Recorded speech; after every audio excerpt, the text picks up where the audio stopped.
El asilo de Western, relato basado en registros históricos y tradiciones europeas transmitidas oralmente en las colinas nevadas del sur de Alemania, a unos 50 kilómetros de Stuttgart, se alza el imponente edificio de piedra gris que alguna vez fue el asilo psiquiátrico de Western.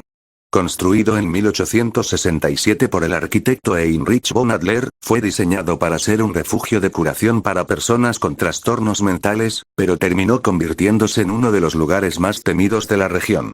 El terreno donde se edificó el asilo había sido propiedad de la familia von Western durante más de 300 años. Según las leyendas locales, la familia había cometido terribles crímenes durante la Guerra de los 30 años. Habían encerrado a prisioneros de guerra en sótanos subterráneos, los habían torturado y finalmente los habían matado para robar sus bienes. El último miembro de la familia, el conde Albrecht von Westerheim, se suicidó en 1865 dejando una carta donde afirmaba que los espíritus de los que mi familia condenó a muerte nunca nos dejarán en paz. El gobierno compró el terreno y construyó el asilo con la idea de borrar la oscura historia del lugar.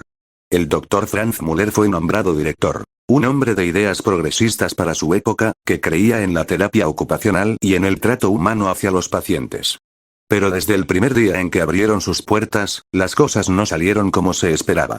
Los trabajadores que preparaban las habitaciones encontraron huesos humanos esparcidos por los sótanos, junto con objetos antiguos que pertenecían a los prisioneros de guerra. Algunos afirmaron haber visto sombras de hombres vestidos con ropas de siglos pasados paseando por los pasillos por las noches, y que se escuchaban gemidos y gritos que parecían provenir de los muros. El Dr. Müller desestimó estos relatos como productos de la imaginación, pero ordenó que se sellaran los sótanos para evitar que los pacientes o el personal entraran allí. En 1872, llegó una epidemia de fiebre tifoidea que afectó a gran parte de los pacientes y el personal del asilo. Mientras luchaban contra la enfermedad, los sucesos paranormales empezaron a multiplicarse. Las enfermeras decían que a las 2 de la madrugada, hora en que más pacientes morían, se encendían y apagaban las luces de las habitaciones vacías, y que a veces encontraban a los pacientes que habían muerto horas antes sentados en sus camas, como si estuvieran esperando algo. Una de las historias más conocidas es la de la paciente Elisa Becker, una joven de 22 años que había sido internada después de presenciar el asesinato de su familia durante un atraco. Elisa decía ver a 3 hombres vestidos con ropas oscuras caminando por los pasillos del asilo, y afirmaba que ellos eran los mismos que habían matado a sus seres queridos. Nadie le creyó hasta que, en 1875, se encontraron los cuerpos de 3 hombres en un bosque cercano al asilo, hombres que habían sido declarados desaparecidos años antes y que resultaron ser los responsables del crimen contra la familia Becker. Según el informe policial, los hombres habían dicho antes de morir que una mujer vestida de blanco los había estado siguiendo durante días, y que no podían escapar de ella. A medida que las décadas pasaban, la reputación del asilo de Westerem empeoró. En los años 1920, bajo la dirección del Dr. Klaus Weber, un hombre mucho más estricto y menos compasivo que su predecesor, se empezaron a aplicar tratamientos crueles como la lobotomía, la electroshock en exceso y el aislamiento prolongado. Los pacientes eran tratados como objetos en lugar de personas, y muchos murieron debido a la negligencia o a los tratamientos ineficaces. Es entonces cuando los relatos se volvieron realmente aterradores. Los trabajadores decían que escuchaban voces gritando pidiendo ayuda desde los sótanos sellados, y que algunas noches se podían ver rostros desfigurados presionándose contra las ventanas de los pisos superiores. En 1928, un guardia llamado Hans Schmidt murió de un paro cardíaco mientras realizaba su rondín nocturno. Según sus compañeros, Hans había entrado en el pabellón 4, que estaba cerrado por problemas estructurales, y cuando salió, estaba pálido como un fantasma y repetía una y otra vez: ellos están todos ahí, apilados unos encima de otros.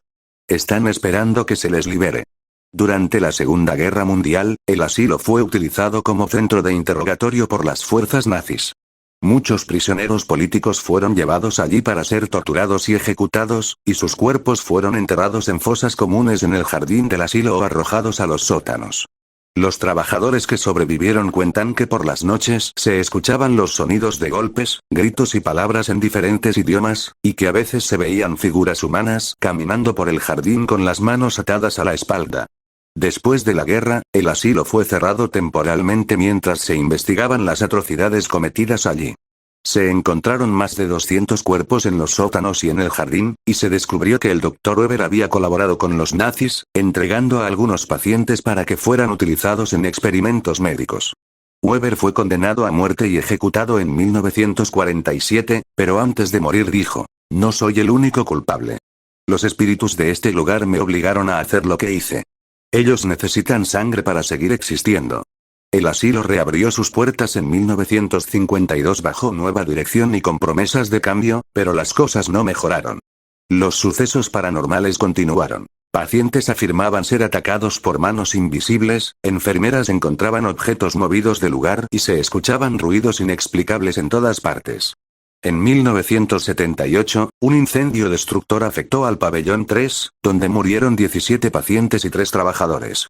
Los bomberos dijeron que habían visto figuras humanas caminando por las llamas sin quemarse, y que el fuego parecía tener una vida propia, dirigiéndose específicamente a ciertas habitaciones. Finalmente, en 1983, el asilo de West End fue cerrado definitivamente. El gobierno declaró que el edificio era inseguro y que no tenía sentido invertir dinero en su rehabilitación. Desde entonces, ha permanecido abandonado, con las puertas cerradas y las ventanas tapiadas. Pero los lugareños de los pueblos cercanos dicen que el lugar sigue vivo. Cuentan que por las noches se pueden ver luces moviéndose por los pasillos, y que se escuchan voces, llantos y risas perturbadoras. Algunos aventureros que han entrado en el edificio han contado haber visto figuras de pacientes y trabajadores vestidos con ropas antiguas, paseando por los pasillos como si nada hubiera cambiado. Han encontrado cajas con registros médicos que nunca fueron archivados, y algunos han afirmado haber escuchado el sonido de máquinas médicas funcionando aunque no haya electricidad en el lugar. En los últimos años, se han organizado investigaciones paranormales en el asilo. Algunos equipos han registrado fenómenos inexplicables. Temperaturas que bajan repentinamente, voces captadas por equipos de grabación que no pertenecen a nadie presente, y apariciones en fotografías que no estaban allí cuando se tomaron las imágenes. Nota sorprendente. En 2021, durante obras de demolición preparatorias, que finalmente se cancelaron debido a protestas de vecinos, los trabajadores encontraron un sótano que había permanecido oculto durante más de 150 años. Dentro, descubrieron miles de documentos, entre ellos el diario personal del Dr. Franz Müller, el primer director del asilo. En las páginas, el doctor contaba que desde el primer día había sentido la presencia de espíritus en el lugar, y que había tratado de ayudarles a encontrar paz realizando rituales que había aprendido de su abuela, que era curandera. Pero lo más impactante fue encontrar una serie de cartas escritas por los propios espíritus, o al menos, eso parecía, en las paredes del sótano, usando una sustancia que los expertos identificaron como sangre humana mezclada con tierra. Las cartas contaban las historias de los prisioneros de guerra, los pacientes y los prisioneros políticos que habían muerto en el lugar, y pedían que su historia fuera contada para que nunca más se repitieran las atrocidades que habían sufrido. Además, se encontró un objeto que dejó perplejos a todos los investigadores. Un reloj de bolsillo que pertenecía al conde Albrecht von Westerheim, que se suicidó en 1865. El reloj sigue funcionando hasta hoy, marcando la hora exacta en que murió cada persona en el asilo. Una vez por día, el segundero se detiene durante unos segundos, y el reloj emite un sonido suave como un susurro, mientras en la esfera aparecen brevemente las iniciales de la persona que murió en ese momento en algún año pasado.